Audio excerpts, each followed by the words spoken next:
Your growth journey starts now. Habits in motion for game changers who don't sit still. Yeah, okay. Let's start with this idea. Coaching isn't about confrontation.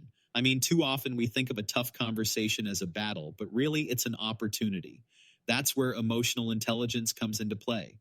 It's not about just pointing out what's wrong. It's about showing people how to get it right and, leaving their confidence Yeah, intact. because let's be real, nobody wants to feel like they're getting called out in front of the crew. That's just awkward, right?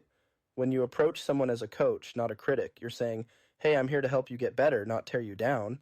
Exactly. One of the easiest ways to do that is by being proactive, not reactive. Think about all those little conversations you could be having before something becomes a full-blown issue. Take something small like setting expectations up front, and you might avoid half the conflicts you'd otherwise run into. Oh, no doubt. I always tell my team, here's what good looks like: safety, quality, dependability, productivity. Boom, clear as day. And you know what? Once I started doing that, people stopped coming to me with excuses like, oh, I didn't know you wanted it done that way. Right? And when you're clear from the start, everything runs smoother. Now, let's talk about the CARE method because it's a game changer when it comes to giving feedback.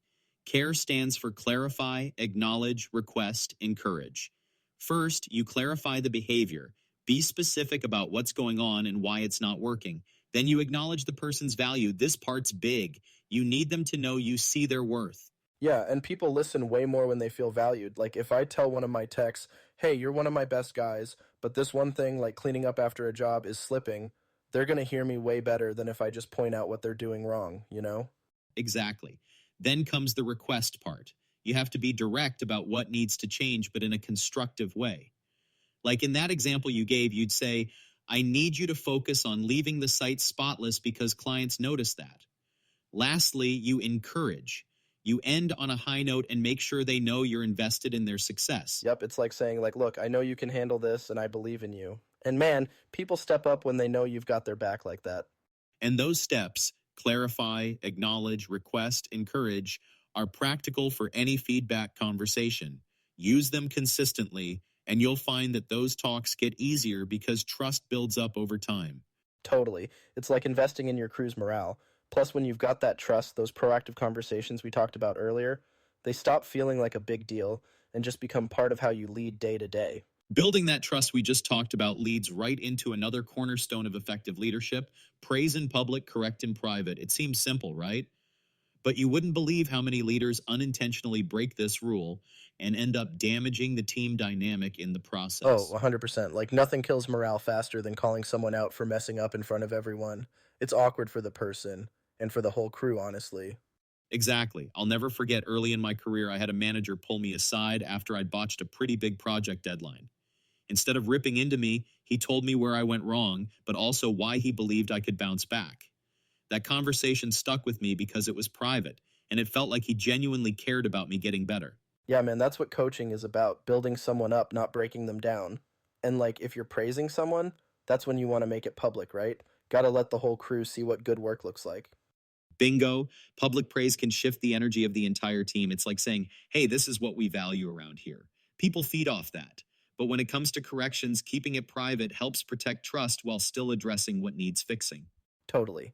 And having regular check ins makes that even easier. I mean, if you're only giving feedback when stuff blows up, you're doing it wrong. Oh, for sure.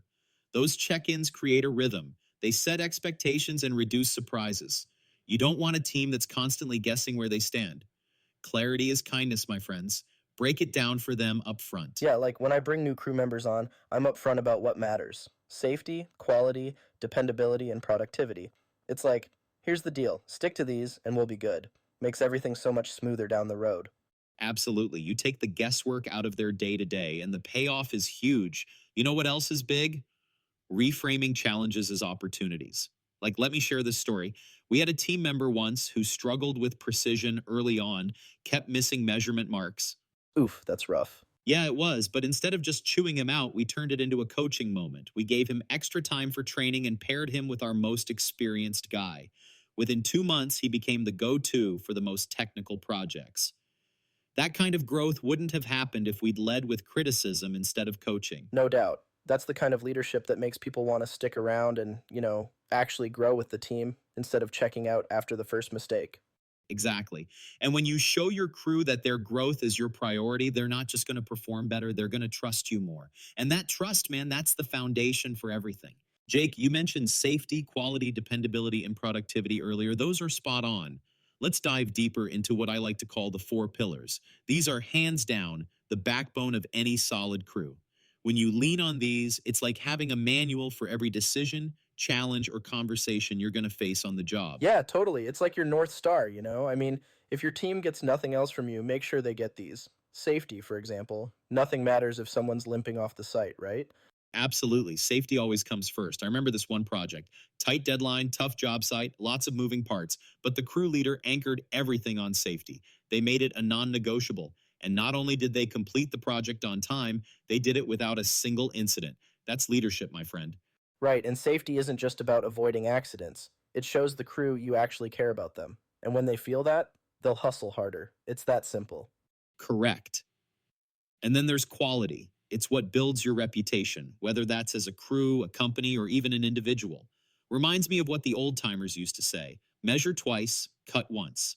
It's not just about getting the job done, it's about doing it right. Yeah, and clients notice that stuff. Like, they might not say anything about the spot on edging or that perfect mulch line, but trust me, they see it. And when they need more work done, guess who's getting the call? Without a doubt. Now, dependability. It's about consistency, showing up ready to go every single day. You got to set the tone as a leader. If you're late or you're unprepared, what message are you sending to your crew? Oh man, 100%. I've told my team straight up, if I don't deliver, how can I ask you to? I mean, leadership isn't a title you get, it's something you earn day in and day out. And finally, productivity. This one's tricky because a lot of people confuse it with rushing. Productivity isn't about speed, it's about efficiency. Working smart, not just hard. Yeah, like you can work your butt off all day, but if you're spinning your wheels and missing the mark, what's the point? I always tell my crew, plan your work, then work your plan. I like that. And really, it all ties together: safety, quality, dependability, productivity. It's a framework for tackling real world challenges and building a team that's not just good, but great. For sure. And here's the thing, keeping your crew focused on these pillars doesn't just make the job easier. It kind of sets them up to think like leaders too, you know? You're basically planting the seeds for the next generation of crew leads. That's a great point. Speaking of the next generation, blue collar work is changing. It's becoming a solid career path.